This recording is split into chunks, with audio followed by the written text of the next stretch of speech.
Welcome, everyone, to the Islanders Never Say Die podcast. I'm your host, TJ, and with me here, as always, is our NHL Anderson expert, the grumpy old man.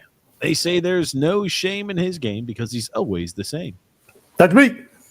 Grump, how are you this fine Saturday evening? Great. NCAA tournament is rolling along. Seen a couple upsets, but nothing too severe so far.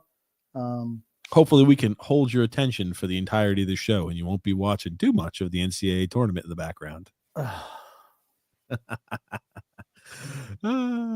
Is your bracket already busted, Grumpy?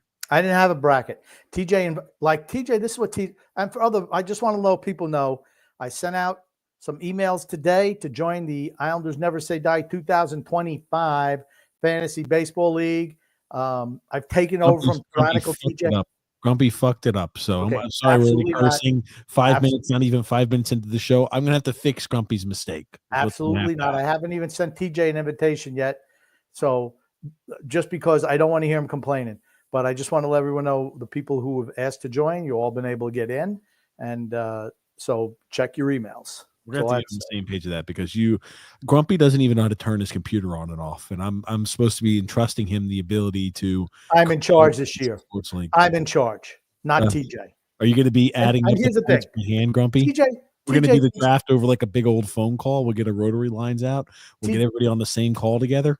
And TJ feels, he's like, why didn't you wait 2 or 3 days? I'm like, because people want to know ahead of time. They don't want to know 15 minutes before the season starts. This is a text that I got from TJ Thursday morning at I think it was 11:05. It was like it was more like close to 10 o'clock your time. No, it was 11 o'clock my time. Okay, sure. And it's like, oh, fill out one of these brackets. I'm like, the tournament starts like in 45 minutes. No, first game started at 1:30 your time. Oh, it didn't. No, it didn't. It started at 12:10. The first game started at 12:10. Eastern time. You're wrong. I don't have much sympathy. You're sleeping, Grumpy. So I'm not going to give you too much sympathy. Again, you should have been able to fill something out in an hour. You need more than an hour to go ahead and click through what team you're going to pick. That's right. Because I'm not like you. I like to examine and do things correctly. Sleeping still. That's not like you do. Anyway, yes. So I don't know. We're gonna have to. Him and I are gonna have to figure something out about this fantasy league because I don't trust. What are you talking about? It's already set up. Anyway, email us. Email me at fansunited@gmail.com if you're interested in a fantasy baseball league. Anyway, all that aside, right? Because, if you're new to the channel, welcome to the show. Grumpy just kind of started to take things where he wanted to, but this is an all Islanders podcast that takes place every single Saturday. That being said, big news alert, big update. Beep, beep, beep, beep, beep, beep, beep. There will be no show next Saturday. Doesn't matter if the Islanders win 3 games. Doesn't matter if the Islanders lose 3 games. Doesn't matter what the results are between now and next Saturday. There will be no show. So this is our show. I will be traveling out to visit Grumpy and everybody else, but there will be no show this upcoming Saturday. But we do have a show today. So no, we're not ducking if the Islanders go on a run. Oh, they're avoiding everything. The Islanders are getting hot. They're going to make the playoffs. They don't want to do a show. No, we're going to be traveling, so there will be no show next Saturday. Doesn't matter if we win 3 games, lose 3 games, no show next Saturday. No show. This is an all Islanders podcast. It takes place usually every single Saturday. And if you like the content and you find it enjoyable, there's a few things I encourage you to do. I encourage that you subscribe on YouTube so you don't miss out on any of our future episodes, and that you like the video. If you like the video, lets myself, the grumpy old man, know that you like the content that we produce. And also, apparently, it helps the algorithm. It gets the podcast and the live stream out to the masses.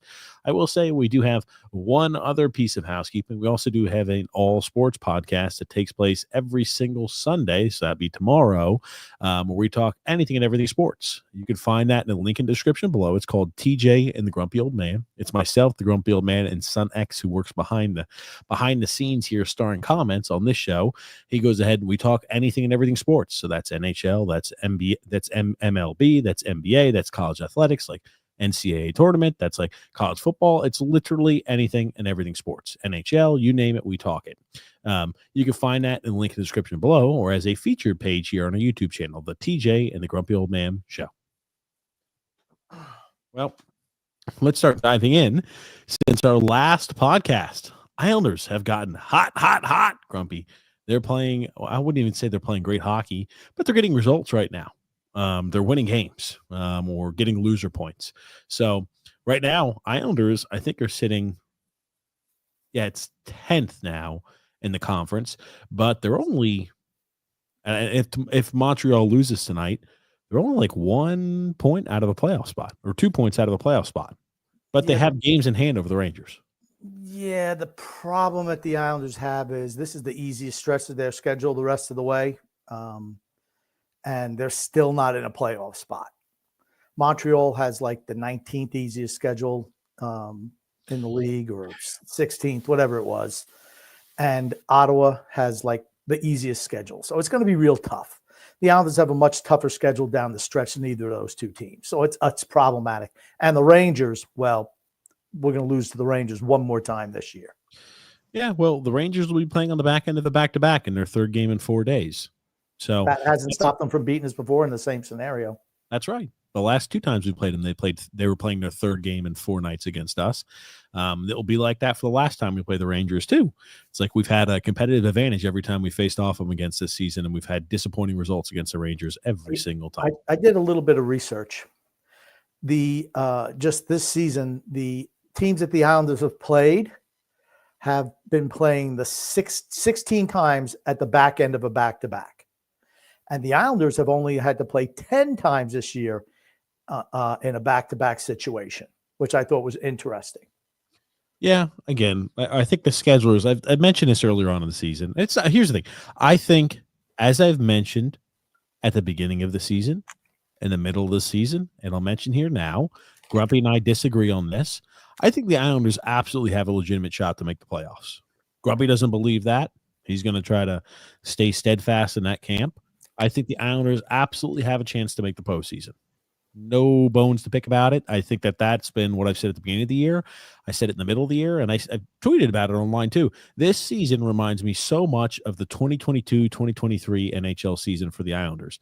We weren't in a playoff spot. We did make the acquisition of Bo Horvat. We lost Matt Barzal to injury, and it required a Herculean effort by Ilya Sorokin in order to will this team to victory to where we could go ahead and make a playoff spot. We squeak in like the last day or the second to last day of the season. And in the playoffs, we get rolled and destroyed by Carolina. And people complain about Sorokin's performance because he played 62 games that season. Well, ladies and gentlemen, the sun and the stars and the moon are aligning because it looks like he's going to be playing over 62 games again this year as well in order for us to make the postseason. And it's on the back of his fantastic play is the only way that we're going to make it in. So this year, I think they can make the postseason. But getting back to your point, I mentioned it. The Islanders' schedule has been very much so in their favor. Absolutely has. There's only 8 times all year where they play 3 games in 4 days. That's it. 10 times they play a back-to-back. The Islanders have what, Grump? I don't think the 3 games in 4 days. I think it's the back-to-backs. The second half of a back-to-back is always the toughest in that scenario. Always. Really? You don't think that has any sort of impact? Playing 3 I games think in 4 days? I do think that kind of wears you down. I think the second game of the back-to-back is the one. Much more than, 3 and 4. It's the second game of the back-to-back. That's the problem when you're playing, night and then the next night. I think that's the issue where you get more tired. You mean they're used to playing every other day, so I just think it's that third game, the second half of the back-to-back, which is a problem. Anyway, so, opponents play. We've played substantially more opponents on the third of the last game of 3 games in 4 days. We play more teams that are playing the second half of a back-to-back than we play this year. The schedule is definitely it's fortuitous for us. It's fortuitous to the team, and I think what have we seen these last few games? The guys who have to carry the load have stepped up and absolutely are doing so. Noah Dobson stepping up in a big way. Simon Holmstrom. I'll kind of say this about it, right? He did have 2 empty net goals. They still count, but he did have a few empty net points. But he's played well. He's picked up his play. We mentioned it last show. He was a no-show, Captain Invisible. I mean, for being given a chance and an opportunity on the top line, primo power play minutes, he needs to start producing, albeit he's on a 4-game point streak. 2 of those games were empty net goals. So, but it's still a 4-game point streak. I'm not complaining. He's stepped up his play. Bo Horvat stepped up his play. He's been invisible for long stretches of the season this year. So we're starting to see certain guys step up, like Gatcomb. You're not expecting a 4th liner like that to produce the way he has. Pierre Engvall has been spectacular here. Really, we talked about it last show. Great game. We talked about the 1 game. He's been spectacular all this last week too. So the guys are starting to step up. Not as much today. Yeah. Again, but the 4th line, McLean, Siplikov, and Gatcomb has been really good. Siplikov's really good. Mm-hmm. And we've heard from people, Siplikov, masterclass signing. He's a 4th liner. He's a 4th liner. He's got 28 points this year. He's a 4th liner. I mean, that's why I just find it laughable where some people just say, "Oh, well, this is a great signing. This is great by Lou. He's a genius." These guys, they all suck. They signed some new guy whose first name is Gleb. Okay. Here's the thing. If he was that good, other teams would have signed him. Yeah. I mean, I don't, but here's the thing. He's young. So maybe that's what Lou means by, we're going to get much younger this summer. They signed this kid and is going to give him a shot to play. Maybe that's it. Maybe that's that's the youth movement. You've seen it already. Gleb, Gleb, Gleb. I'm sorry. He's not worth my time. NHL. Who is the other guy that they just signed like a month or so ago who's going to be some new hero of the people? It doesn't matter. Along with Matthew Maggio, William Dufour. They're all the same guy. They're nothings. If they were any good, they'd be on teams already. That's just my opinion. If they were really that good, they'd be on other teams already. Simple as this, though. I mean, I think we've definitely benefited this year from the schedule. I think we've definitely benefited from a few things, but we're stepping up just like as it is every single season. When you look at the last really 3 years in a row, the Islanders trail the entire year. They're not in a playoff spot. And towards the tail end, right around like the trade deadline, it's time for us to pick up our play, time for us to start ratcheting up and playing a little bit tougher. We use everything we've got in the tank to squeak into the number 8 spot or squeak into the last spot of the Metro. Like last year was the last spot of the Metro, but we beat out Washington by like 1 or 2 points, whatever it was. We barely squeak into the playoffs, and then we're going to get pumped in the first round. I mean, that's kind of what it is. This year we'll get pumped by Washington. Yeah, I mean, that's if we make the playoffs. I think we can, but that's like, that's the big if. I'm sorry. I just, it's typical. It's typical Islanders, though, right? It's We're in a spot to where we could be, the margin between the 8th seed and the last wild card spot to, the 13th best team in the Eastern Conference isn't really that drastic. I mean, we're the 12th spot in the Eastern Conference. It isn't really that drastic. It's all pretty close. And we'll go on a whole bunch of wins. We'll win games. And the worst case scenario is we win a whole bunch of games, we screw up a draft spot, and then we don't make the playoffs. That's about the worst case scenario that can happen. yeah. Like I said, it doesn't matter if we make the playoffs. It doesn't. All you're doing. These are the Islanders during the '90s, during the lean years. Be like first or second worst team in the league, and all of a sudden, the last week and a half, they'll run off a bunch of wins to drop their draft standing. I'm just like, why? That's what loser franchises do. Honestly, even when they lose, they can't even lose the right way. It's like, oh, we're gonna win. We're gonna win when it really doesn't matter. Just whatever. It is what it is. Like I said, I'm a firm belief until they get rid of the general manager, nothing's going to change here. That's number one. Got to get rid of the GM. I do just want to mention this because you were mentioning about the scheduling earlier. For those who did care and they think about the 3 games and 4 nights, it does matter. The Islanders this season, out of their 82 games, 20 of their 82 opponents have been playing their 3rd game in 4 days. As Grumpy mentioned, 16 out of those 82 opponents were on the back end of a back-to-back. The Islanders only play 3 games in 4 days 8 times this season and only play a back-to-back scenario 10 times. So the schedule, right, like we cannot rely upon that always being something that benefits us. And next year, the schedule might not benefit us the same way it has. But this year, we've had some injuries, right? We've had good play. And again, like it's funny, all the people who were boo-pooing, they're all shitting on Sorokin. Oh, Sorokin, so this, Sorokin, so that. It's funny that they've been completely silent as he's been making Herculean effort after Herculean effort and essentially forcing this team to win games that they did not belong in. I'll be honest with you, there's been a lot of our games here as of recent where we've been getting outshot, dominated, and Sorokin has to stand on his head to keep the game close. And it's just like even, oh my God, the Pittsburgh game that happened earlier on this week. Tristan Jarry pulls the same old Tristan Jarry we all know and love, who just chokes any opportunity he has against the Islanders away, gives up a weekie, and it's like the wheels fall off and they give up 3 unanswered goals. How does he continue to get beat on the short side? I find it unbelievable that he's beat on the short side by Engvall. Just all the time. It's what he does. He's never guarding the post. I mean, but you're right. They were dominated by Pittsburgh, dominated by Montreal, dominated by Calgary. They were dominated by San Jose and Anaheim and Los Angeles too. Sorokin's been wholly responsible for this little push here at the end of the year. And Noah Dobson's been great. And Pierre Engvall's picked it up as well. That 4th line's look good. Anders Lee's been invisible since the trade deadline. Have you noticed? I mean, invisible. We should have moved. Like the Oilers, when we lost that game in overtime against the Oilers. The Oilers dominated us. And again, it was on home ice too.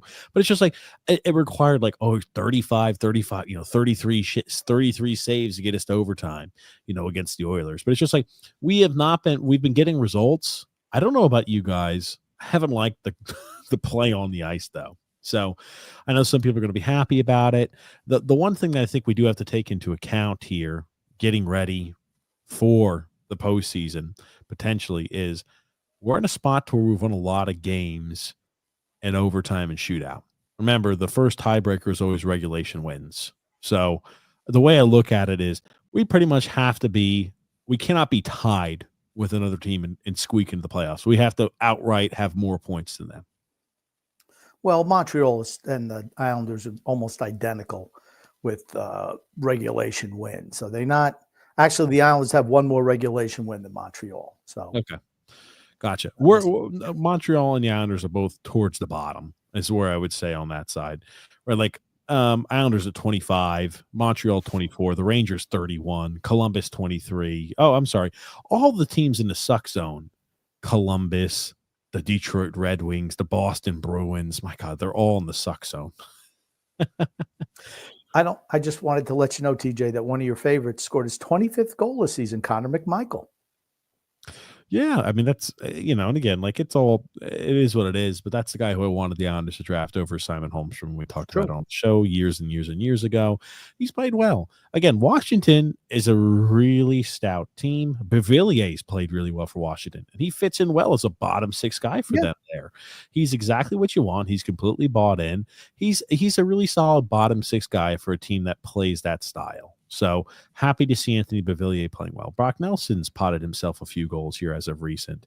What it's really going to come down to, I think Columbus is done. They're dead in the water. I think Columbus has zero shot at all to make the playoffs at this point. They've lost their last six games. Yeah, that's what I was going to say. They've lost their last 6 games. They've been shut out 3 of the last 5 games that they've played. There is no shot at all for them making the postseason. Good run, Columbus. Better luck next year, but no chance to make the postseason. And the Islanders have Columbus on Monday night. They'll roll over and die. They'll lose their 7th game in a row against the Islanders. Maybe. We'll see. You think something else? You think a different outcome is going to occur? These are the type of games the Islanders lose to teams that are outside of the playoff picture. Okay. Right? Columbus will have an extra day rest as well. So if that makes any sort of impact. The one thing I will mention here too, I think Montreal, I don't know. I think Montembeau's played well as of recent.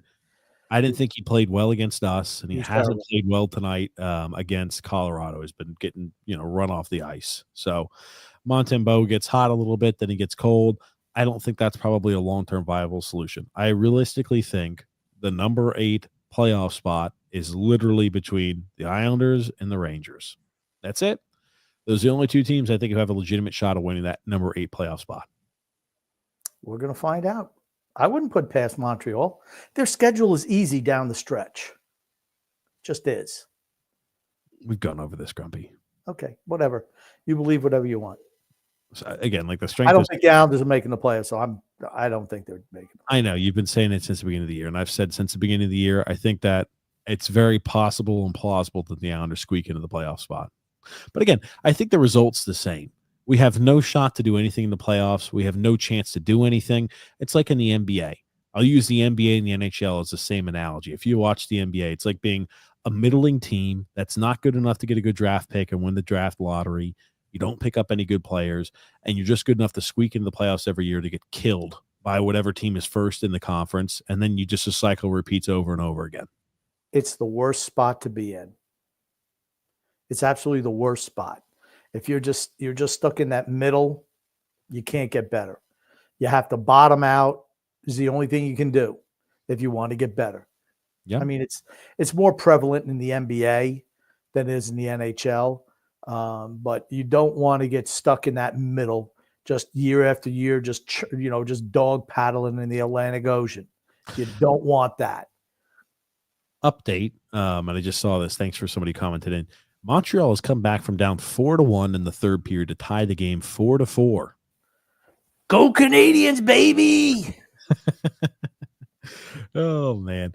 I'll tell you this, though. It's because at this point, realistically, the question I want you guys all to ask yourself is, if we squeak into the playoffs as a number 8 seed, do you legitimately believe the Islanders could win the Stanley Cup?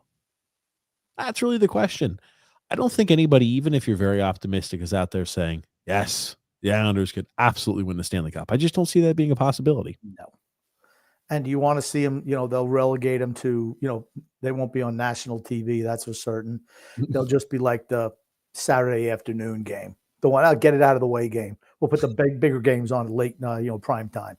Well, the one thing I mentioned last year when we squeaked into the playoffs, I said, don't expect us to get any of the calls in the postseason. I don't think the league wants to endorse that type of style that we play, where it's lay 5 guys in front of the net, get outshot 2-1, and hope and pray and do the sign of the cross that we don't go ahead and lose the game and the puck doesn't actually get to the goalie. When we commit infractions in the postseason, I promise you the league is going to be more than happy to dole out penalties against us. We're the second least penalized team in the NHL right now. Again, if you watch any of the other telecasts, they talk about it a little bit, how the Islanders get away with a little bit. And, they're a savvy veteran group that knows what they need to do. Like the Palmer, it was funny. I watched the Montreal group, and they did at least mention that, we're the Montreal TSN hosts, but, we're obviously going to be slanted towards Montreal, but Palmieri gets position, and Palmieri just starts leaning and falling back into like, oh man, he does a good job fighting for position. Oh, he doesn't really go ahead and doesn't actually really hold him. So again, like I think in the actual playoffs, I don't think we're going to get the calls, which is unfortunate. I just don't think the league likes to support the no scoring, heavy defense, get outshot 2-1, and look like we're outplayed every single game. They don't want to support that. Yeah, I'll tell you what, that Montreal game, Lane Hudson and Patrick Laine lost in that game in overtime. Hudson. Yeah, I mean, think about it. The Islanders just said, all righty, we're going to sit back, and wait, and just hold on to the puck. And they just waited for Montreal to do something dumb. That's Hudson drives in 1-on-3. I'm like, why? Just pull it out. Let your guys regroup. And then Laine just kind of floats into the zone. He turns it over. Bam, 2-on-1 the other way. And Mountain Blue was terrible against the Islanders. Montembeau. Whatever. Montembeau. Sacre bleu. It's Montembeau. He was terrible in that game. And I knew they were going to score. I mean, and even today, I mean, we had Calgary had the puck in overtime the whole time. Then the Islanders get one shot. Andersley flubbed his lines. But it's like the Islanders get one shot and they almost put it in the net to end the game. It's just hard to watch the team. Just not a fun watch. Just hanging on all the time. It's like if you watch an Islander game, who are you watching? It's like, oh, I want to see who? Nobody. It's a problem. I just also want to bring up, another free agent find that, was the greatest signing ever, first line winger, Anthony Duclair.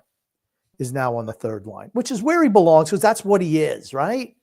But yes. Like I said, if Anthony Duclair is a first liner on your team's not good enough. I say those things a lot because those guys are what they are, particularly, when you're 29, 30 years old. To think a guy like that's going to reinvent his game when he hits 30, just not going to happen. Yeah. You're not wrong. I mean, like it's I mentioned, I called it out earlier on in the season. I think what we didn't see a lot out of Anthony Duclair this year. Haven't seen that. He's been passed up by Simon Holmstrom at this point. And Holmstrom, he has good moments. He shows like the power play goal that they scored against Montreal. Montreal's given up power play goals left and right. They give right, like really you look at the difference of the Montreal game. Special teams, which has been a very big weakness of ours all season long. Islanders didn't give up, I don't think, any shorthanded goals. Maybe that was it. The one we challenged and it wound up going. Maybe we did give up one of the shorthanded. Then we challenged it. And we beat the next power play opportunity that the Canadians have. But the Canadians, gave up 2 power play goals to the Islanders. Our power play has been pretty miserable all season long. Our specials have been the biggest weak point for us. And it was like, oh man, we won the special teams battle against Montreal. I wasn't expecting that. No, it's like I said, Montreal's young. The Caulfield kid, Suzuki, those guys are the real deal. And the Hudson kid, okay, he doesn't play any defense. He's one of those little pissant defensemen. He's a really good skater. Reminds me of Quinn Hughes, honestly, but he doesn't play a lick of damn defense. And he cost them. He cost them that game. What was it? Thursday night? Cost them the game. It was it's so ill-advised. You got to know time and situation. And you just it's a young kid making a mistake, right? Sure. But you look at these young teams and you see they're on the upswing. Ottawa. Yeah. I mean, how many of this season used to say the things like, would you rather be the Ottawa Senators or the New York Islanders? Would you rather be the Montreal Canadiens? And I said, yes, every single one of these young teams at least has they have a direction. They may not be exactly on course, but I tell you this much, at least they have some sort of direction as to what their team and their organization's heading in. All of those teams, San Jose, rather be San Jose than the Islanders. I'd rather be San Jose with Celebrini and William Smith than the New York Islanders. Well, that's true. They're better than anybody on our team. It's so easy to build around those two guys, and it's just going to take time. You have to make sure you've got the right GM in place. You have to make sure you've got the right head coach when you start to assemble the right players. But I'd rather be the San Jose Sharks than the Islanders. Well, if you say that, I'd almost rather have Lamoriello than Mike Greer. I think he's the worst GM in the league. Yeah, and again, two wrong GMs in the right in a certain team doesn't make a right. You know what I mean? Like, I don't think he's the right GM for them. I don't think the Islanders have the right GM either. And the guy in Chicago, whoever their GM is, sucks too. Yeah. Some guys, I don't know if it's Davidson. He might have been blown out by now. I don't know. But this, when you have a bad general manager, your team's not going anywhere. Just no shot.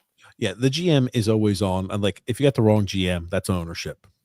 Again, like ownership needs to do a better job there. Simple as that. But again, you can at least, right, having the right GM and the head coach is only a fraction of the problem. It's only a fraction of the solution. You can always be somewhat competitive with a good GM and a good head coach. You can never, it's not like, oh, great, if we just have a good GM and head coach, we can win a Stanley Cup. That's just not the case. But with good players, it's so much easier to be competitive when you just say, we found the right head coach and we found the right GM. It's like, oh, now all of a sudden we're Stanley Cup contenders. Yeah. No, it just, I mean, like I said, I'm just waiting for the season to be over, honestly. My interest is waned for this season because I don't care anymore. I would have been much happier with the team if you would have seen them move on, at least Kyle Palmieri.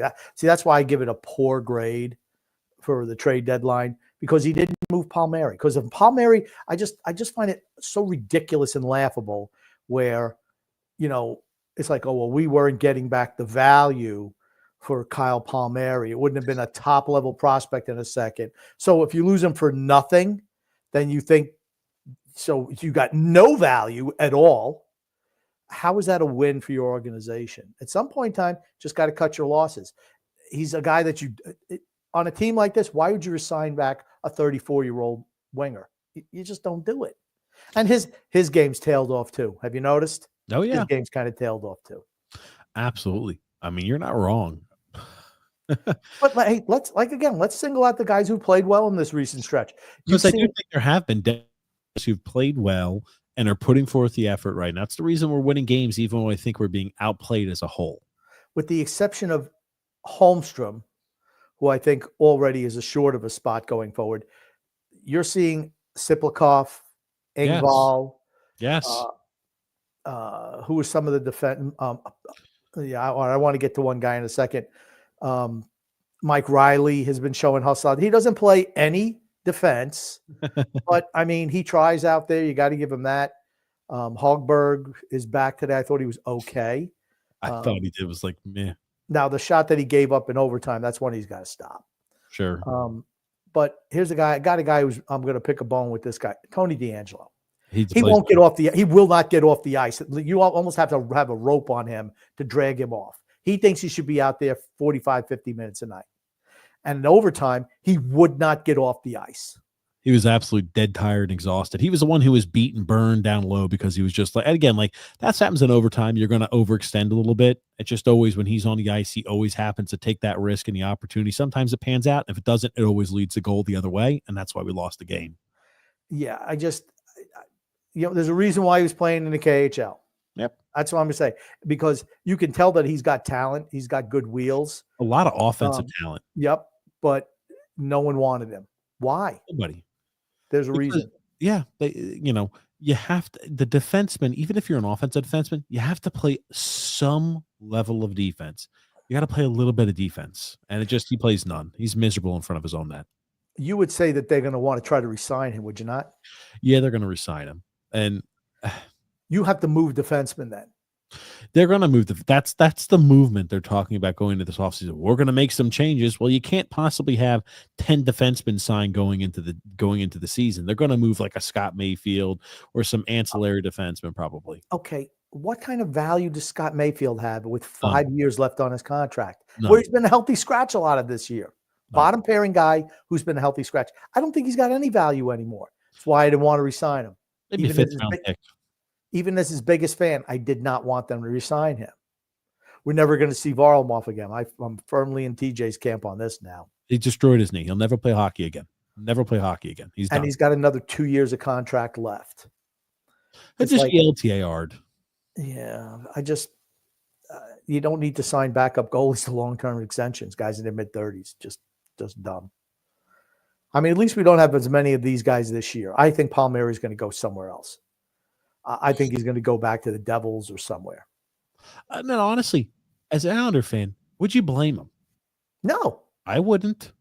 if I'm putting myself in Kyle Palmieri's shoes, why would I not go back to the organization that I originally started with, that I was drafted by, that I not he was he drafted by Anaheim? He's drafted by Anaheim. I'm Anaheim. sorry, Yeah. and but he spent a lot of his young career with, and he spent a lot of time there. And the Devils are on the up and up. They're a young team with a lot of young and talented players that need some veteran leadership and some moxie to add to their lineup. And he's a really good bottom six, like a third line guy as he transitions going forward in the future for the Devils. I wouldn't blame him at all for going to Devils. But again, it's just mismanagement by our GM. We could have had a second round pick and maybe a prospect, but we just decided let's take nothing for him for our playoff push. I mean, you're signing guys named Gleb as opposed to taking a second round pick and a prospect who I guarantee you is more hardly rated than a guy named Gleb who no one wanted. He's 20 years old. I'm not sure if anybody wanted Gleb. I again, like I can't. I'm not going to lie. Just like you're not going to lie. Nobody, and if anybody's telling you this, nobody's seen a single game that Gleb Vermenheim, whatever the hell his name is, has played this season. I'm just going to say, if he was any good, he would already have been on a team at 20 years old. That's the only thing I say. As a forward for Colorado College, he's played 37 games this year and had 17 points. I don't know, as a junior. So I don't know. Who's the guy they signed about a month or two ago? Who's the latest, greatest thing ever, where they're all going to make this Islander team? I keep on saying, if you get 1 out of 3 your prospects pan out, that's pretty good. Yes. I mean, that's great. If you're getting 1 out of your 3 guys who can play in the league, that's fantastic. I mean, and I don't see where the Islanders are at. I don't know. I mean, is Isaiah George ready to step up? I don't think he is. He needs to put on 10, 15 pounds of muscle before he's ready to play in the NHL. He's small. He's small, dude. He's really tiny. Here's the problem is this, though, you're going to have with Isaiah George. Because you've determined to add so many offensive defensemen via free agency trades like your Scott Perunoviches, et cetera, there's no chance that you're ever going to see a guy like Isaiah George up next season unless there's a substantial amount of injuries. He's capped out of what he can do on this team. When was the last time we saw Perunovich? Month. As soon as everybody came back healthy, we don't see him anymore. And he was worth giving up a 5th round. Was it a 5th or a 4th round pick? 5th round pick. Why? Why are you giving away draft picks? Adam Beckman. That's who we traded Dennis Cholowski for. Is that who you're talking about, Grump? No, it was a guy we signed, just some street guy. It was a couple of months ago. Okay, a couple months, plural. Shit, dude, I'm not going to get that. Yeah, 1 month, 2 months ago, whatever it was. I don't know. Some guy that, this guy's fantastic. Everybody the Islanders signed is fantastic, according to some people. You know what? None of them pan out. Yeah. Like this guy, Gleb. The only reason I know it, that he's even a thought to me, is his first name is Gleb. That is it, Gleb. What does that even stand for, Gleb? Couldn't tell Glebonzo? I don't know. No, Gleb is the actual name. Gleb is his, really? His parents had 9 months to name him, and the best they'd come up with is Gleb? I think it's like foreign. They just pulled 4 letters out of a hat. I think he's foreign. Well, he's from New Jersey, but I think maybe I don't know. He's maybe got some other roots. I don't know. New Jersey. Is that a shocker? New Jersey. Another devilitis. A Jersey boy, Grumpy had to bring him in. Anyway, all joking aside, the team is directionless. It's kind of hope. You kind of get your hopes zapped that way. The one thing that could help our direction is by sucking ass, right? If we fucking tanked so hard, it's impossible to ignore. Where it's like, oh yeah, we've only had 3 playoff wins in 4 years. That's like maybe we have a chance to make a directional change. I still don't think they would. That's where I'm like, I think we're for this perpetual mediocrity, and it sucks. It really does. It's like kind of like in the middle of nowhere, in the muddy middle. I think as we've heard before on the show, suck zone. Said the suck zone, the mushy middle, I think is what actually is what Gil Martin said. But we're in the middle of no man's land. It's where we are, and we live there, and it's unfortunate. This is what we are clamoring for so much when we brought in Lou Lamoriello, is to be completely content being average. That's the thing that infuriates me the most, is all the people online who are happy for the mediocrity. That's the thing I'm always blown away by. Well, that is the fan base doesn't put any pressure on ownership and the general manager to change. Why would they change? If they keep on buying product, there's no reason for the ownership group and the general manager to try to drastically improve the team. Well, they keep on showing up. At the end of the day, it's a business for those guys. It's a business. Yeah. It's not like, oh boy, I'm a lifelong Islander fan. That's not true. I mean, certainly not Malkin. That's for certain.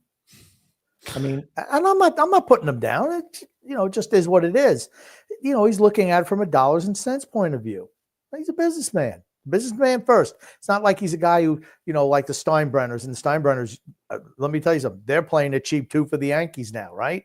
Seems like they're more interested in making a buck, certainly more than the old man did, but that's because he earned his money and they were giving it. So maybe it's a little bit different. But I mean, it is kind of what it is. And you got an 83-year-old general manager. 82. He's 82. He's 82. He's 83, 84, whatever he is. 82. Keep telling he'll be 100. Yeah.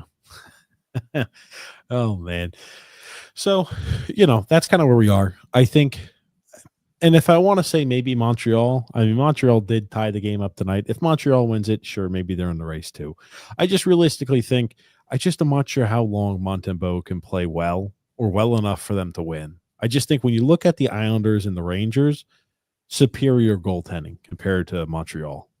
I think that matters down the stretch. When you need tough games and you need goaltenders to sometimes stand on their head, we've been seeing Sorokin do it. We know Shesterkin can do it. I'm not sure Montembeault can do it. He can't. Let's just put it that he can't. But Sorokin has been sensational down the stretch. Spectacular. Absolutely spectacular. He is the reason we are in these games. Yes.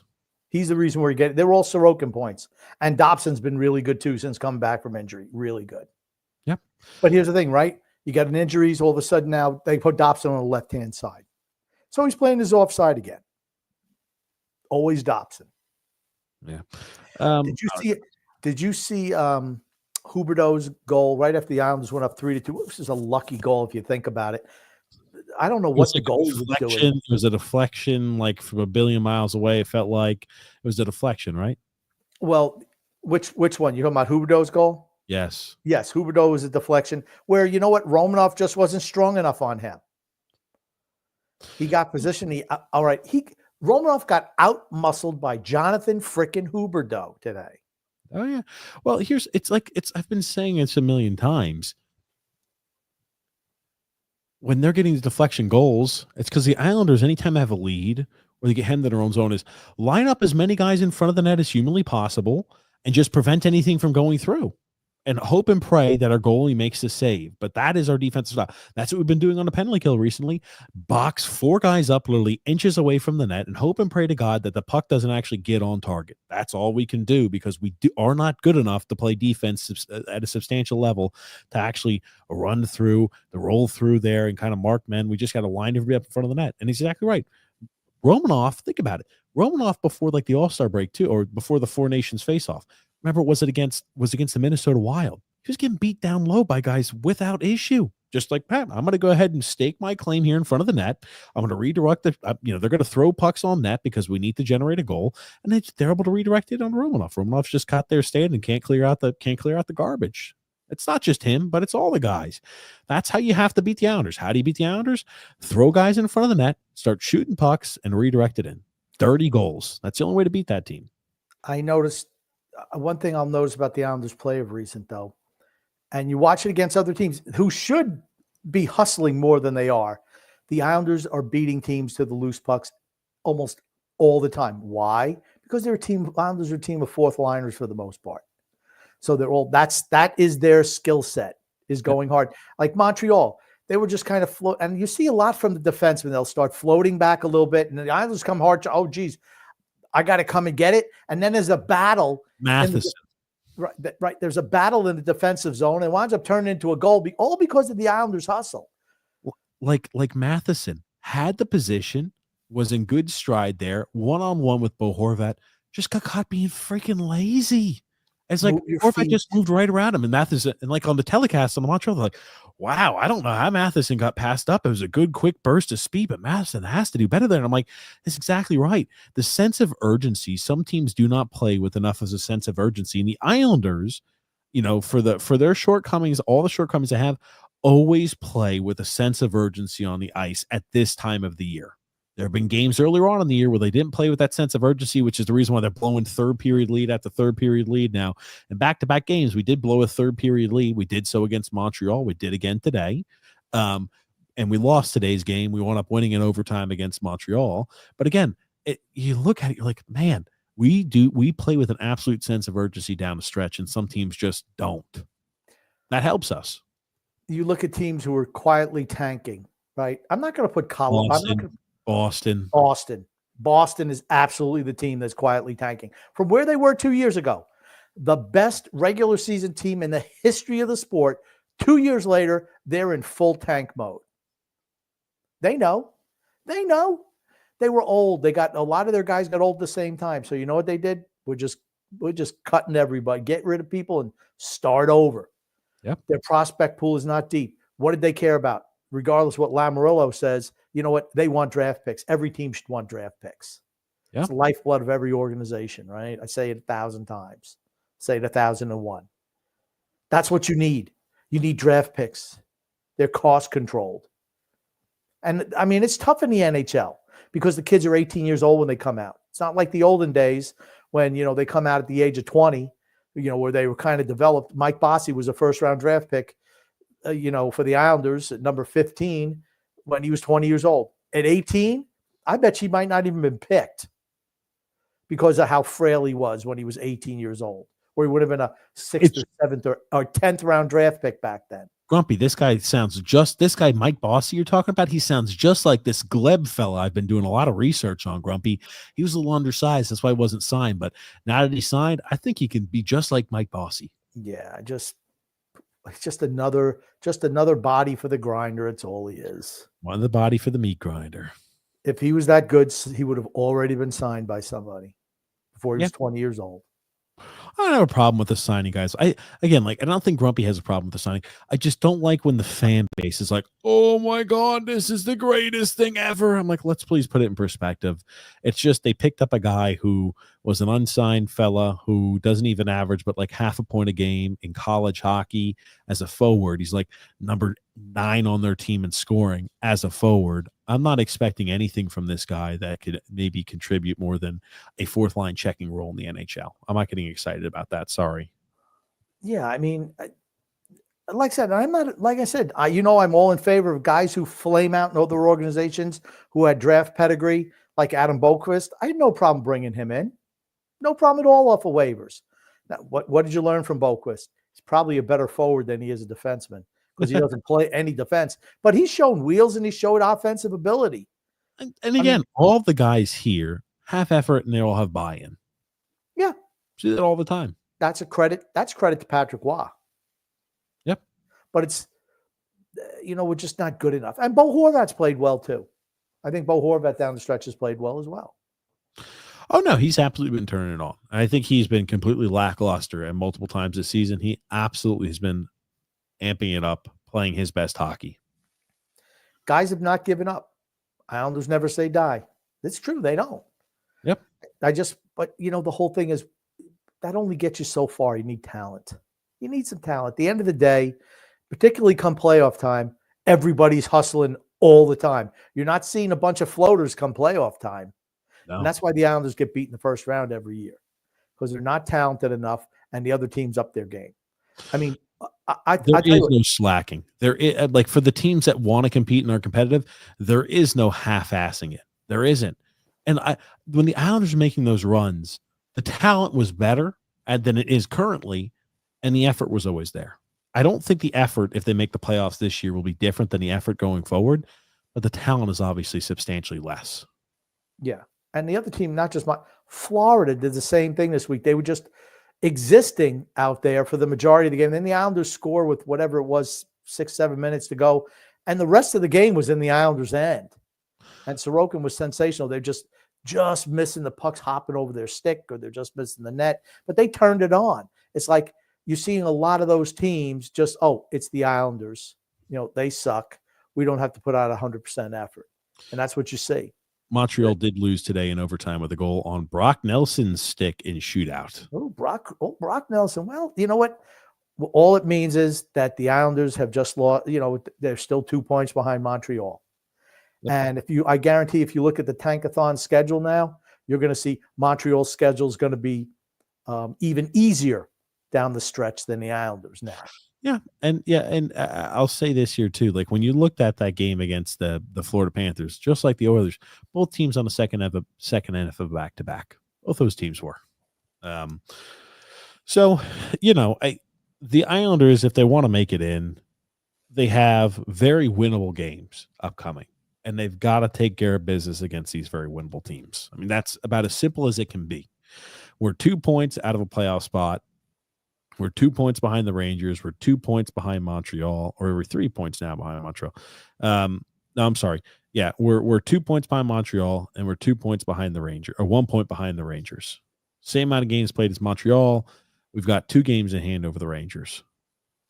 The Islanders have an easy stretch of games here coming up. They've got the Blue Jackets, who, again, as we mentioned, have lost 6 straight games. They play them on Monday. That is a must-win game. Must-win game. Ideally, in regulation. That's not hey, maybe we could split some points with the Blue Jackets. Even though they've lost 6 straight, they're still technically in the mix. You don't want to give them points and maybe give them life. You've got to beat the Blue Jackets in regulation. They've lost 6 straight. Then the Canucks got killed today by the Rangers. That's bad news for the Islanders, though. And then, after the Canucks game? Yeah, that's bad news for the Islanders because when they get rolled by the Rangers, they're fighting for their playoff lives as well, Vancouver. Yeah, Vancouver plays the Devils, and then they play us. Yeah, they're 3 points out of a playoff spot. Canucks have lost 3 of their last 4 games. Yeah. Well, no, they've lost their last 3 of their last 4 games. Okay. 3 of the last 4. Okay. So I'm just saying, right? And they're playing a tough team in the Devils upcoming. That's their next game on Monday. It's against the Devils. So, again, those are they absolutely matter. All of these games. There's a lot of teams that are in kind of this in the middle area, and the Canucks are in the middle, but on a much tougher Western Conference is where they kind of live. Yeah. The problem, right? Those are 2 absolute. It's a must-win game against the Blue Jackets. I'd argue it's close to a must-win game against the Canucks. Yes, I agree. It's weird to say every game's a must-win, but that's how it feels right now. Because after those games, look at next weekend. Yeah, this is where the problem lies. We've got on the road against the Lightning, then we play on the road against Carolina, and then it's back to back. Lightning. It's 3 games in 4 days with the Lightning, Carolina, and the Lightning. And the Lightning they don't play in between their 2 Islander games. So that's a problem for the Islanders. And the Lightning are playing for the Atlantic Division title. Yeah, the Lightning. This is the thing, though. The Islanders have some games in hand on these teams. You're right. They got a game break. The Lightning do Friday. They play a Saturday. Then they've got Sunday and Monday off, and then they play us. It's not set up. That is set up for us to probably lose 2 out of those 3 games. All 3. I think all 3 are losses. We could lose all 3 games, but at least 2 out of the 3, I think, is the way that works. The Lightning are so much better than the Islanders, not even funny. And they're playing for first place in the Atlantic Division. They absolutely are. Those are going to be 3 losses right there. Those are 3 losses. And then we've got the Wild and the Capitals. They're both home games. And we ain't beating the Capitals. Capitals too good. They're playing every game like it's the Stanley Cup final. My God. I know I was the one who was highest on them this year. I didn't think they were going to be this good, this fast. And their farm system is freaking loaded. Then they've got the Predators. And again, that's a must-win game against the Predators. The Rangers. That's a must-win game against the Rangers. They're going to lose to the Rangers again. And then it's the Flyers, Devils, Capitals, Blue Jackets. Here's the problem. We do have some easier teams down the stretch. You look at this. Canucks, they're in a playoff spot right now. They're a playoff caliber team. They're out of the playoffs right now. Really? They're out of the playoffs now after that loss today. Right now, they are in 10th place. They are 3 points out of the final playoff spot. Wow. Now, they do have a game in hand on St. Louis.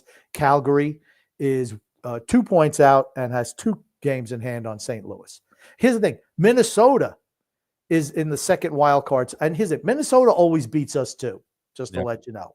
Minnesota always beats Western us. Conference, and I mean specifically the Central Division, is so tough. Think about this. The Winnipeg Jets, the Dallas Stars, the Avalanche, and the Wild are all in the same division. And Edmonton in the Pacific, they're without Draisaitl and McDavid for at least a week with injuries. Yeah. I mean, they could easily slip into wild card position. I think Minnesota has a lot to play with. I think the Minnesota game is going to be really difficult too. We could lose 5 in a row. We really could.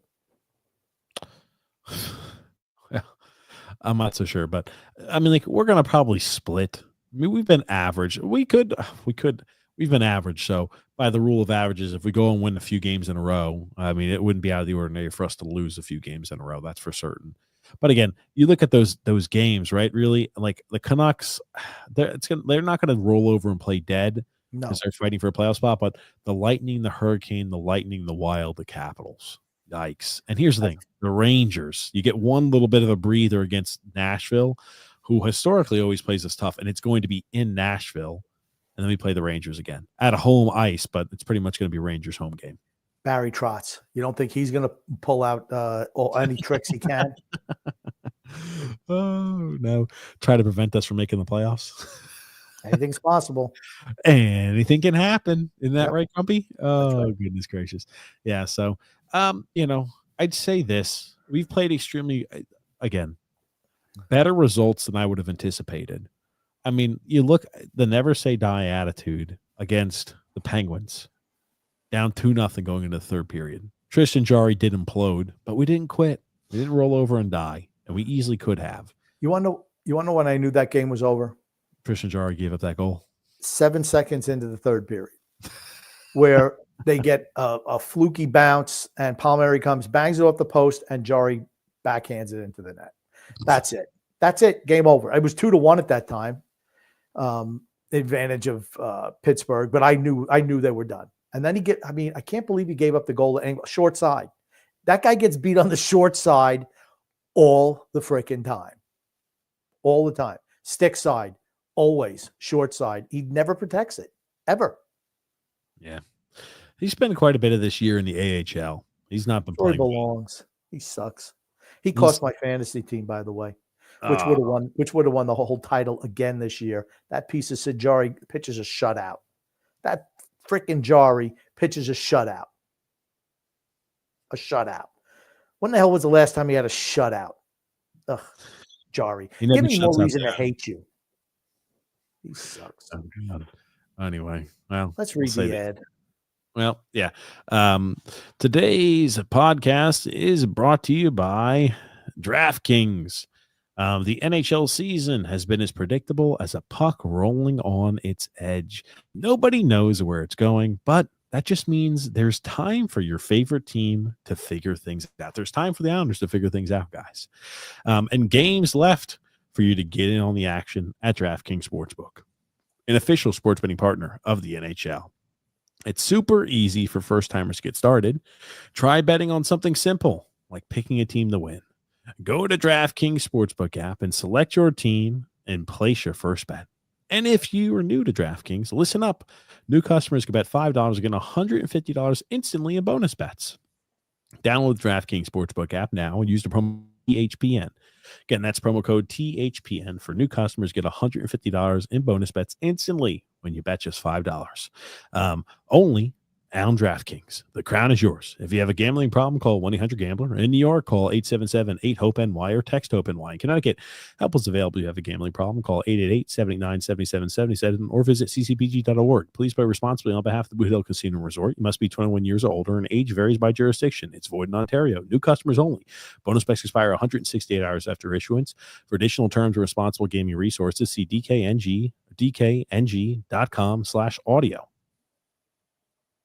Nice. I like it. So, one thing I did want to pop up, you're talking about the remaining strength of schedule. So we'll look at that now that the game is finished for both the Rangers, the Islanders, the Canadians, everything like that's all settled. The Islanders have the 5th toughest remaining schedule this season. They play the Columbus Blue Jackets twice on the easy side. Nashville once, the Flyers once, the Rangers once, Canucks once. I can't believe the Devils are considered an easiest opponent. Okay. And then they've got the Capitals twice, the Hurricanes once, the Lightning twice, and then Minnesota. So 5th toughest remaining schedule. Montreal's 26th easiest. 26th. Yeah, we'll look at that. Don't worry, we'll get to it. Okay. The Rangers, we look at their schedule. They've got the Hurricanes once, the Kings once, the Florida Panthers once. They've got the Lightning twice and the Wild once. They've got the Sharks once, the Anaheim Ducks once, the Philadelphia Flyers, the Islanders, and the Devils. I'd say that's actually not an easy schedule for them either. I think it's a pretty tough remaining schedule. Another 13th, so, it's kind of somewhere in the middle. That's a pretty tough remaining schedule, I think, for the Rangers. Yeah. It really is. And then you get to Montreal. They're tough opponents. They've got the Hurricanes twice. Hurricanes are, besides today when they got killed in Vegas, they've been playing pretty good hockey. Or maybe it was Los Angeles they got killed. I don't remember who it was. They got killed. They got the Hurricanes twice. They've got the Panthers twice. They've got the Toronto Maple Leafs once, and then the Senators once. On the easy side of their schedule, the Blackhawks once, the Predators once, the Philadelphia Flyers twice, the Bruins once, the Red Wings once, and the Blues once. That schedule is Charmin soft easy compared to ours. You see why I think Montreal's going to make it, right? They do have a 2-point advantage over us as well. They definitely are in the driver's seat. You're right. Like, if you had to put money down on it, now, again, it would be the first time Montreal has made the playoffs in a while. So I think that obviously that edge goes to the Islanders, because they always are, I feel like, hovering around the suck squad in Montreal. This is the first time they're joining the suck zone in a while. So I say the schedule is much easier for Montreal with 13 games left. But the Islanders have been here and done this before plenty of times. It's the 26th toughest schedule. So, they're right towards the bottom of the league. Yeah, very easy remaining schedule for them. And then you got Ottawa. Ottawa's a lock. Ottawa's a lock. Again, people are like, oh, man, Ottawa, the Islanders, they might catch Ottawa. Ottawa, again, they're now 6 points ahead of us, and there's 13 games left. We're not catching Ottawa. And Ottawa's remaining strength of schedule is easy. 31st in the league. Yeah. They play the Hurricane. This is why I put Ottawa as a lock. They play the Hurricanes once, the Florida Panthers once, and the Lightning once. The remaining bit of their schedule, every single team won't make the playoffs. They play the Blackhawks once, the Buffalo Sabres twice, the Flyers once, the Penguins once. They play the Columbus Blue Jackets 3 times, and then they play the Red Wings once. Ottawa's a guaranteed lock to make the postseason right now. I think so too. But look at the Devils. Oh, maybe the Devils won't make the playoffs. I realize that they only have a 7-point lead on the Islanders, but maybe the Devils will fall apart. Have you seen their schedule? It's easy. The schedule for the Devils is very, very easy. The toughest games ever remaining are Winnipeg Jets, 11 games. Winnipeg Jets, the Wild twice, and they've got on the easy side Blackhawks. Can you see this visual on the screen too? Oh crap! Grumpy, you should have told me that. Sorry, you haven't put it up on the screen. Sorry, yeah. I wish you would have told me I didn't have the visual up. My mistake, guys. But the Blackhawks once, the Penguins once, the Bruins twice, the Red Wings once, the Rangers once, and the Islanders once. The Blackhawks are making the postseason. Or I'm sorry, the Devils are making the postseason. They have a 7-point lead on the Islanders. Yeah, they're not missing out on the postseason. Yeah, you can't make up 7 points in 10 games. You just can't. Even not if with the schedule. Islanders win both of their games, that are the game in hand they have over the Devils, they're still 3 points behind the Devils. They're not beating the Devils out. Sorry.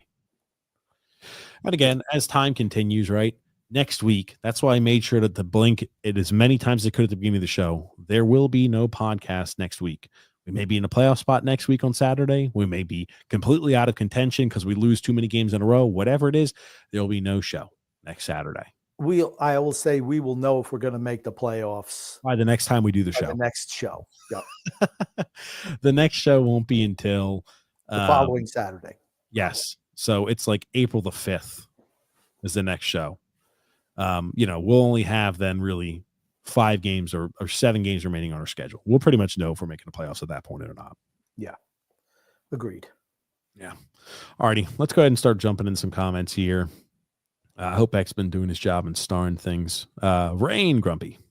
What's worse, TJ showing up late for the stream or the Islanders getting useless overtime points to hurt their draft stock? I would say the Islanders because it has more bearing. It's more important. I'd say definitely the latter. Yes.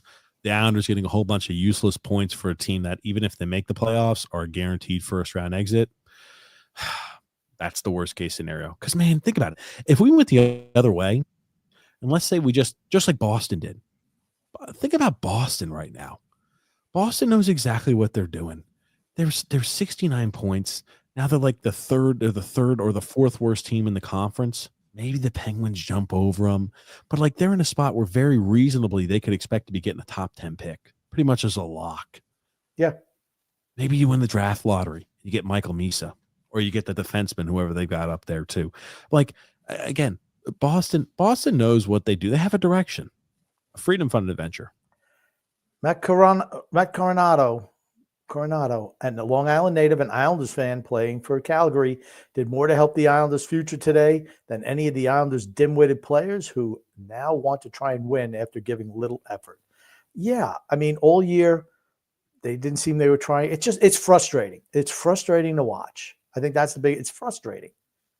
If they played the way that they played the last week all season round, we'd have a much better record, first off. I don't think many people will be complaining about that. We'd probably be adding to this team. We'd be probably sitting maybe third or second in the Metro at this point. Okay, they would not be second because Carolina's second. It would not be second. Just forget that. Put that right out of your mind. That's not happening. Okay? Mm-hmm. That being said, you can't play that style all year long. And guess what? Not every player plays like that because they all have different skill sets and different ways they play. You're not going to see, you weren't going to see Wayne Gretzky going and digging in every corner, every single play. It's not his skill set. Yeah. You just are what you are. Nick Azzato says 40 minutes in the parking lot to get to the Cross Island Parkway. What a joke. First time, you like how I read with the inflection because I know this is what they're thinking. What a joke. First time at UBS feels like an unfinished project from the moment you pull in. Oof. Well, it is an unfinished project at this time, right? Andre M. Nick Kiprios was saying the other day that if Toronto doesn't go far in the playoffs, Shanahan is gone after his contract expires. He mentioned Shanahan. I'm sorry. He mentioned becoming the next president of the Islanders to work with Lou. Oh, please, no. That's a joke. Gotta be a joke. Has to be. There you go, Grump. Charles Dittmar says, playoffs, guys? Playoffs. No, I still say no. Freedom from adventure. I don't have many opportunities to say good job to the Islanders, but I like the Gleb Veremyev signing. Hard for TJ and Butch to pronounce the 6'4", 215 physical, fights, can score, dominate on faceoffs. Okay. I've never seen him play. All I'm going to say is if he was that good, he would have already been signed by somebody. He wouldn't have been drafted by somebody. I mean, he's 20 years old, and he plays at a rinky-dink college. It's not like he's playing at a big-time college. Colorado College. Charles Dittmer says Dobson is playing like that $10 million man, TJ. He's been really good. He's 4 points the last 2 games, right? 4-game point streak. Yeah, I mean, he had the game-tying goal against Pittsburgh. Last 4 games, yeah. And he's had 4 assists the last 2 games. He's been playing really well. Stepping up when it needed. Freedom Fund Event says, TJ, how about trying to build your father up instead of trying to tear him down? Yeah. Grumpy today before the show. We got a FaceTime. I guess this is going to be the build Grumpy up portion of the show. Is that what you're going to try to do now? Well, you're just going to double down on being a shithead. Tell me. What are you about to say before shithead, Grumpy? I think you're about to say something else. No, I wasn't. So I was going to say asshole, but I went with shithead instead. Before the show, it was, I mean, like, how many minutes before the show? It's like 10, 15 minutes maybe before the show, Grumpy? Maybe something like that. I was like, man, I said, what's going on? Why do I have a call coming in from Grumpy? He's FaceTiming me. And I'm like, X is already on the phone, and Grumpy's FaceTiming the lovely Paige, Doc Page, and like we're all on here. And Grumpy's like, "Oh, hey guys, is the little baby awake?" Now, mind you, it's like 9 o'clock.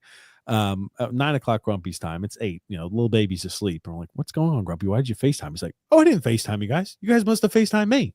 Yep, And that's what happened. Grumpy unknowingly created a FaceTime and then started adding us in by accident. I don't know how that happened.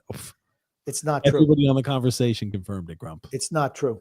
It's not true. It was from TJ. It had TJ's name on it.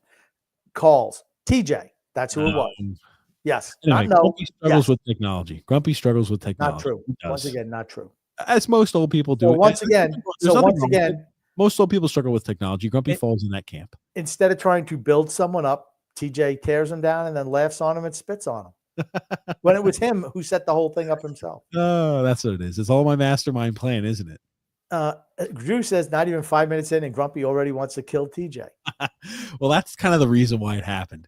Grumpy was a little frustrated with what was going on earlier. No, it's the fact that I set up what TJ wants to do with the fantasy league. He wants to wait until like 42 seconds before the draft is, hey guys, you want to join? I'm like, no, people want to know ahead of time. They don't want to know. We're going to have to draft. I want to draft on a Saturday. So never draft on Saturdays ever. So what I would like here's the thing, can't do it next Saturday. I would like to draft. Would not tolerate it. It'd be fine. I'll draft next Saturday when we're in town with you guys. Okay, once again, the warden will not tolerate a draft late in the evening when she's asleep. That's not happening. Yeah. We're going to draft on a Saturday. That's not happening. Here's the thing. I created the league. I created the league already. You see what he's doing? Nothing to do with it. He's taking the league by hostage. Here's the thing. Never let him PJ. I cannot let go of the controls. No. I already took care of it. TJ's really, really busy right now. I totally understand that. So I thought I would take some of the pressure off of him when it came to this. I would just guide the ship. And he could just show up on draft day. He didn't have to worry about anything else because he's always complaining on how much he has to do. So I thought I would help him out. Not good enough. The problem is this. You're trying to guide the ship, but just like Lou Lamoriello, you're guiding our ship now, and we're in the middle of the Atlantic Ocean, and you've sawed off the sails, and we're sitting there completely directionless now, Grumpy. That's the problem about you guiding the ship, especially when it comes to you being able to technologically do something with tech. I just don't buy it. Charles Dittmer says, Grumpy, why does the oldest son always try to aggravate? Because he's a jerk. Yeah. I've got a talent for it, Charles. Here you go, goon. Islanders following the same fart-smelling recipe as the last 2 seasons. A torrid finish has them squeak into the playoffs only to poop their diapers in the first round. Not making it this year. I think we're making it. We could. I think we absolutely could. And we will lose in the first round to Washington. That's simple. Nick D says, TJ, since you're visiting the grumpy old man, have a podcast while the both of you are sitting on the grumpy old man couch. No, we probably won't be doing that. Sorry. The warden wants to spend time with her son and the baby, and that's that. So she gets what she wants. Says, since Jack Capuano has the second most wins as an Islander head coach, when will his name be smeared on the highly controversial Islanders Hall of Fame banner? Yeah, we should put up Jack Capuano's name up in the stanchions. That would be great. You know what's going to be worse? If they put Anders Lee up there. Oh my! They're going to put his ass up there, and he doesn't deserve it. Shouldn't you have to win something? I don't think he just needs to have a permanent upside down, that frowny face. I don't think he's ever even made an all-star team, has he? He made the King Clancy Award this last offseason, Grumpy. He was the King Clancy Award winner. Has he made an all-star team throughout his career? Come on. No shot. I'm sorry. You don't get your number retired for that. I know it's retired for Tonelli. At least Tonelli won things. Had over 100 points in seasons. I mean, Stanley Cups. What's Anders Lee ever done? Charles Dittmer says, nice, new college fourth liner, free agent signing. Yep. Nick D says here, will you have a podcast if Lou is terminated? Yes. Yeah, if Lou is terminated, we absolutely will be, but that's not happening. If he's canned when we're on a trip next Saturday, we'll make sure to make a show. We can make a show for that. Yeah. But yeah, not happening. TJ, I hope you're wrong. The Islanders will make the playoffs. Go ahead, Nick or Drew Grumpy. Lou seems to have a friendly relationship with the devil, by the way. The schedules always seem to align with what he wants to happen. Well, Drew is absolutely in the TJ camp. Here's the thing. What I think happened is the Islanders camp and their PR and the media and the cartel made such a fucking bitch and fit about it a few years ago when we had that tough schedule and we played quite a few road games at the beginning of the season. Remember that? All we can hear about when we finished 16 points out of a fucking playoff spot was how they screwed us with the schedule. Oh, the schedule, blah, blah, blah. We're not here. We're not going to complain and make excuses. It's because of the schedule and because, of COVID.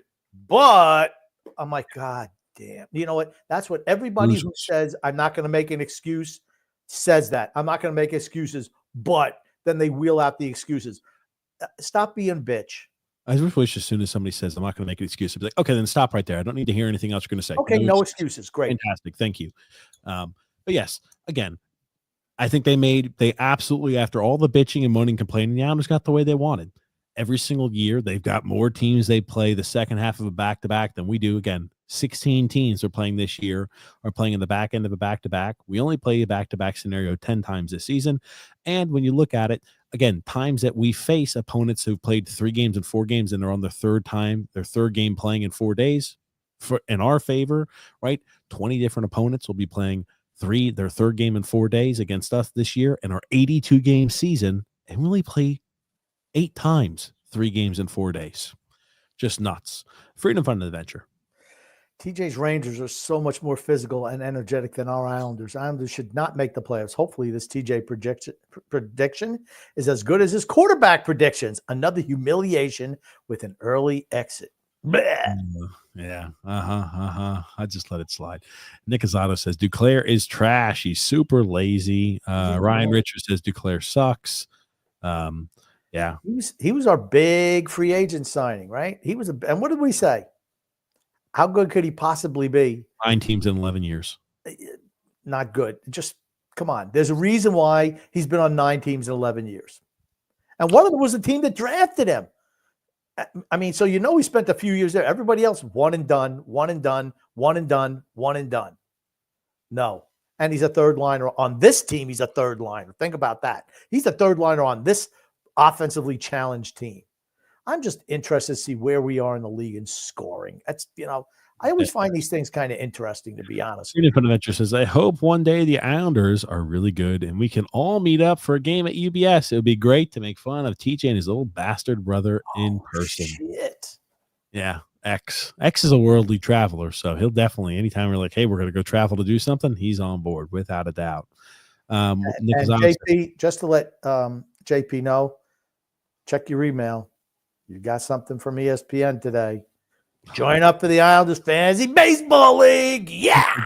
Could you not figure out where the Islanders were in scoring? You could do 2 things at once. I could, but then I got distracted. What can I tell you? Oh my gosh. Anyway, okay. So here, Grumpy, do you want to keep reading comments? You want me to pull this up? I'm going to let you know where they are in the league. Yeah, I'll bet I'll beat you to it. How about that? 26th in the league in scoring. Not good. Not good enough. 26th. Nope, not good. Freedom Fun Adventure Gump. Grumpy, Gleb could break both your little girls over his knee without breaking a sweat. Uh-oh. The kid is, again, 215-pound kid. No shot. No shot. For breakfast. Goon. Grumpy, today, 200-pound kid. Oh, fuck. Go ahead. It's kind of thin, right, TJ? Okay. He's like Andrews Lee. It's like Andrews Lee. There's like, oh, he's 230. He ain't no fucking 230. You can look at him. He's like a fucking stick. No I'm going to bet he's probably 230. He's a stick. Keep going. Goon.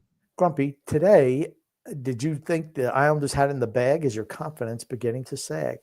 No. I just, honestly, they were outplayed by Calgary. Again, Calgary's backup goalie played today. Not Wolf, this Vladar character. Vlari. The last goal he gave up is like, okay, you stop the shot from Sipikov, it goes the other side, and you're just kind of drifting over to the other side, and it goes right through your arm. It was bad. I mean, you need to get over there on that. You see the puck going over, it's like, what are you strolling the Sunday afternoon stroll to the other side of the net? It was Terrible. bad. It's Yeah. absolutely bad. Simple as that. Thomas Bach. How many college free agents did Snow sign? No one ever turned into anything. They don't. They don't.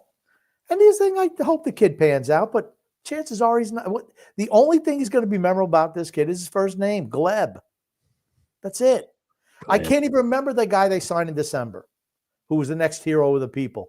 Great signing, masterclass. If I have to hear the freaking word masterclass, I hate the word masterclass because somebody overuses that word and it's wrong every time. It's like whenever you hear like anything you see on the internet, jaw dropping. All right. As soon as I hear jaw dropping, I know that is some type of scam or some type of click Something me. to catch you, right, Grumpy? Yeah, jaw dropping. Yeah, okay. Everything is, I hate to tell you, everything's not jaw dropping. If it was, we would have no freaking ligaments in our damn jaw muscles because everything is jaw dropping according to these things. That's more ESPN. ESPN says jaw dropping all the time. Yeah, I don't think they do. Okay, here you go. Freedom from Adventure. Losers like Engvall playing well now really just hurts the Islanders with the draft. Yeah, he's a gift that keeps on giving. And giving Lou evidence to why he shouldn't make changes. He's garbage, talent, size, but never going to be consistently good. I mean, I'm going to give Pierre Engvall some credit. And it's impossible for him to keep it up. It's just impossible because he's not that type of player, but he's trying. He's trying. He can only do it for a few games at a time, and then he goes back to what he really is. It's hard. It's like you ever get into a fight with your wife and you're trying to stay on your best behavior for a while, but then, well, TJ knows this. You try to stay on your best behavior for a while, but then you slough back into the slug, asshole, shithead that you are, and you're very nasty to people. Yeah. All righty. Freedom from Adventure did send us something. There is a sports agent, David Adadugi. I have no idea to pronounce his name. He said, if I were to bet $100 on a trade, that is really, really possible. It's definitely Matt Barzal. The Islanders are heading into a dead end. They're not progressing. There's no prospect pool at all. And he thinks maybe it could be a trade to Montreal. What's the trade? He said maybe like Kirby Doc or something like that. I don't know. I'm going to see what? if this is. Oh, shit. It's in French, guys. I'm not going to be able to I have no shot. Parlez-vous français? Yeah, I don't speak French.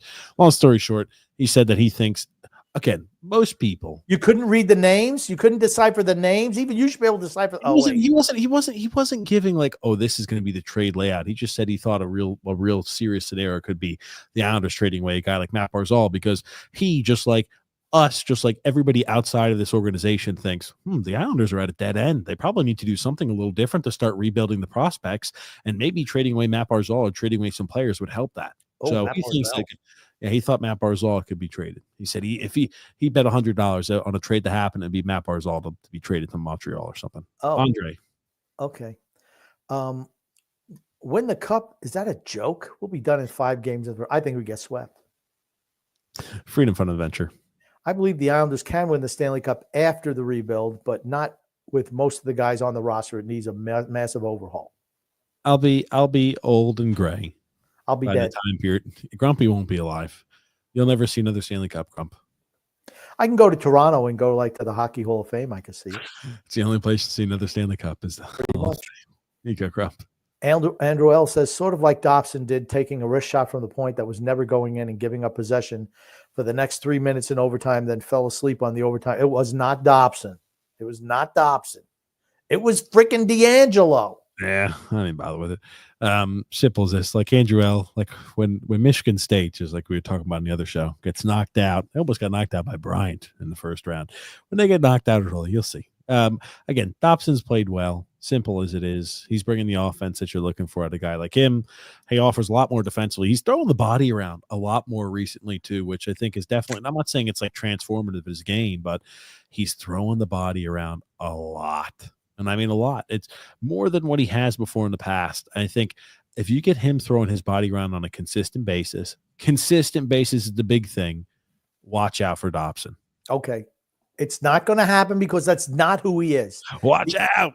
He could do it for a few games, but eventually you kind of not that. Mr. B. Mr. B says, Even when the Islanders could score, the league used the referees to make sure the 93 Canadians went to the finals, not the Islanders. Telling you, the league, I think the league likes us making the postseason. They do not want us advancing in the postseason. I don't believe that. Okay. If we make the postseason, I'm going to go out on a limb and say the number one complaint by Islander fans are going to be the officials. It's going to be Sorokin doesn't play as great as he needs to. My God, why didn't he stop everything just like he was doing at the end of the regular season? And the issue will also be the officials not calling a fair game. Okay. Tom Grumpy. Davison fleeced Lou when they took on Bailey. Yeah, they had cap space to give. That's all. When did I say? You remember when I said they should have moved Josh Bailey?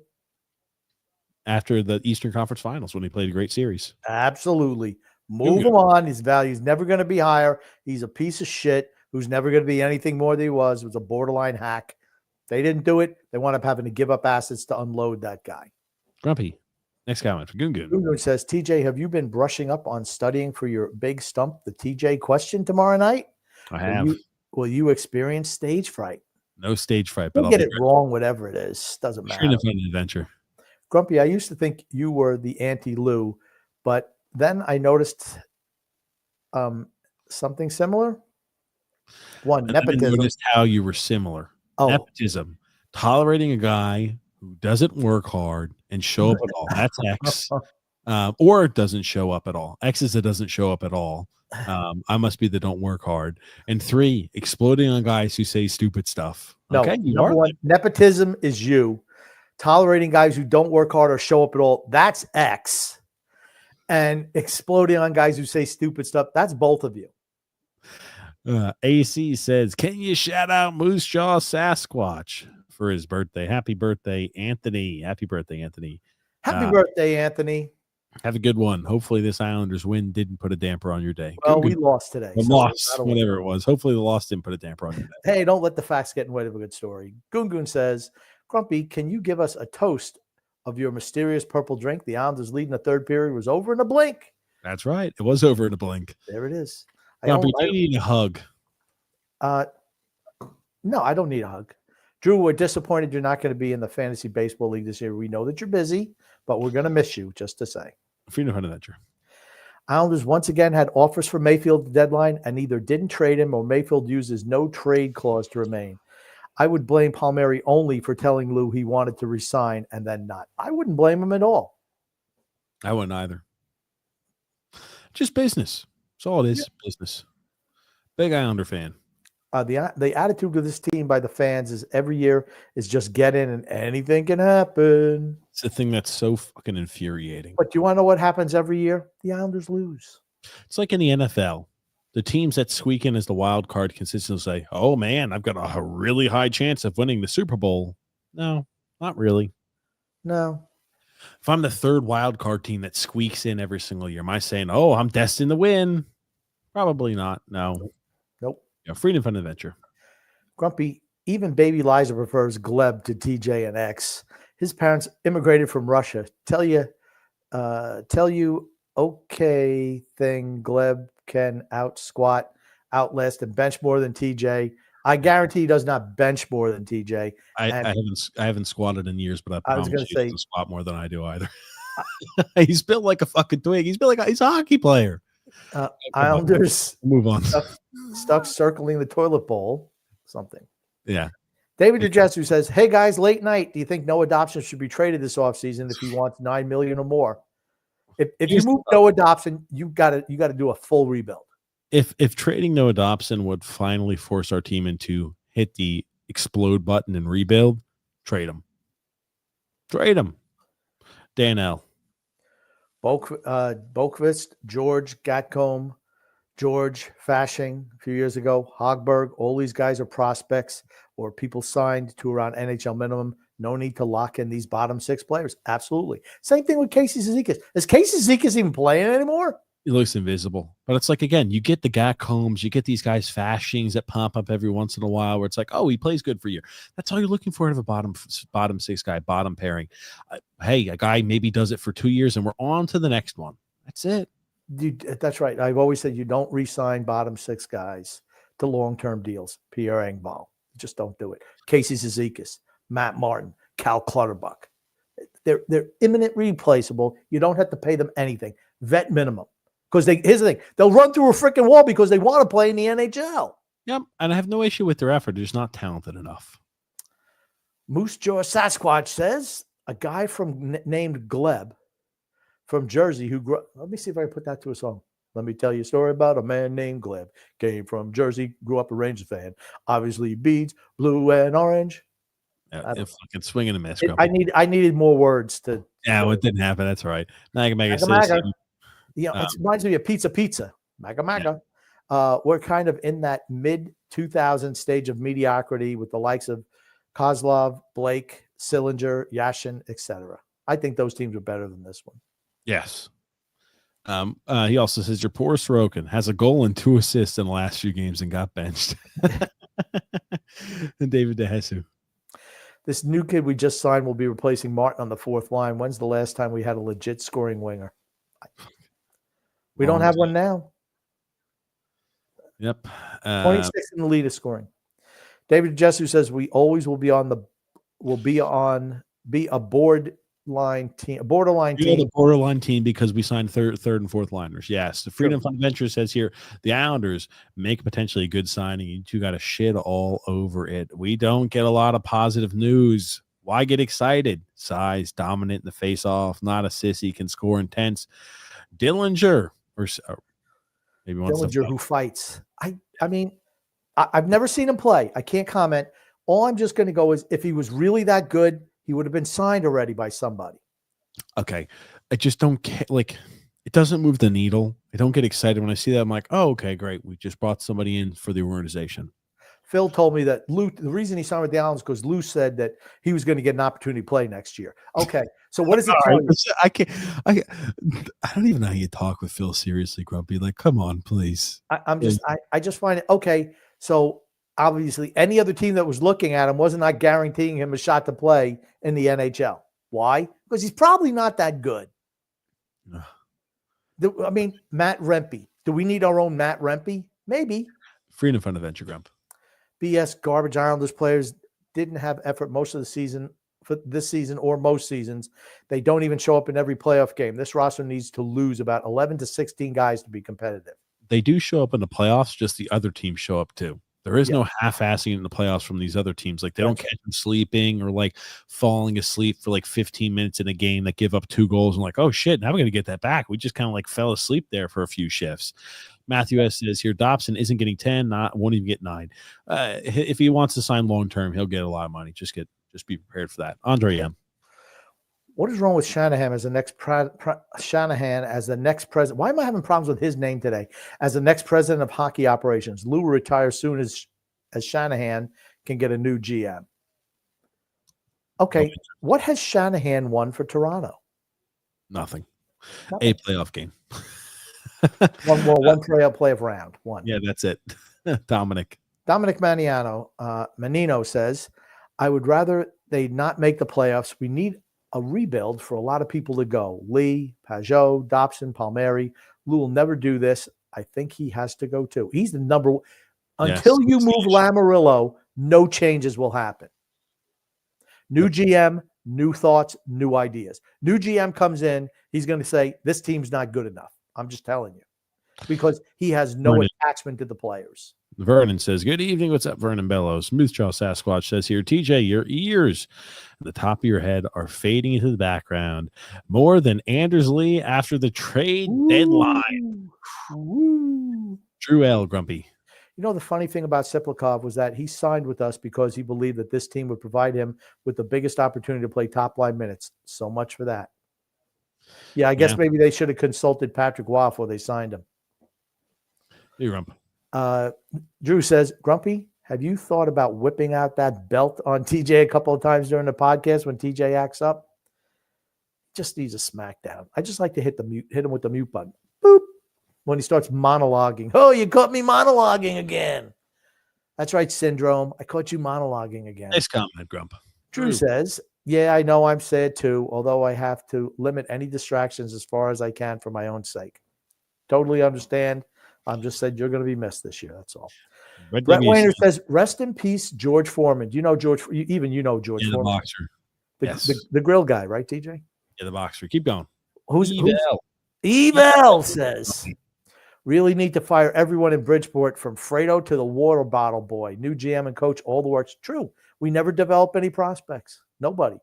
Simon Holmstrom didn't develop till he played for Patrick Waugh for the second year. Well, he was nothing till that Waugh was there. Nothing. What's up, Frank? Good to see you. Moose Jaw also says here, TJ, I didn't mean that as an insult. Just like your background. No, I didn't. I know you didn't. It's just the background does. It's like, I do like that. Anders Lee fading into the fading.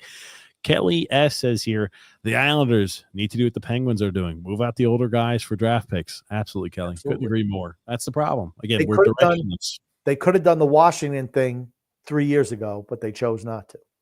Yep. And again, the Washington thing, everything had to align perfectly for them to be able to do that. And it's the likelihood that happens again, unlikely. So what we're doing here is we're just prolonging the inevitable rebuild longer and longer. So if you were planning on thinking, man, maybe in the next 10 years, I could see the Islanders hoist a Stanley Cup.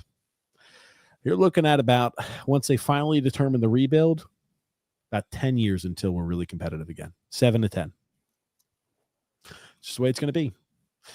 Grump, what do you want to say before we wrap things up? Oh, by the way, we're going to talk about Callum Ritchie this offseason. We're going to wait. I'm going to compile a little bit. I'm going to watch some of his games, but I've got some takes on Callum Ritchie. Go ahead, Grumpy. Not good ones. All right. Good. Some Callum Ritchie. Callum Ritchie, I'm excited to hear it. I've never seen him play. Cannot comment on him. That being said, I'd like to say love and laughter to everyone who listens and even those who don't. From TJ, the grumpy old man, behind the scenes, Son X, and hey, fantasy baseball. Draft is going to be Tuesday night. All righty. Thank you so much, everybody, for watching the show here today. We'll be live with you guys tomorrow on TJ the Grumpy Old Man. If you enjoyed the content, make sure to subscribe on YouTube. Make sure to hit the thumbs up button to like it.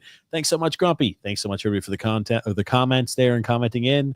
And I don't know. Let's go Islanders. Thanks, Grumpy. We'll see you next time. See you next time.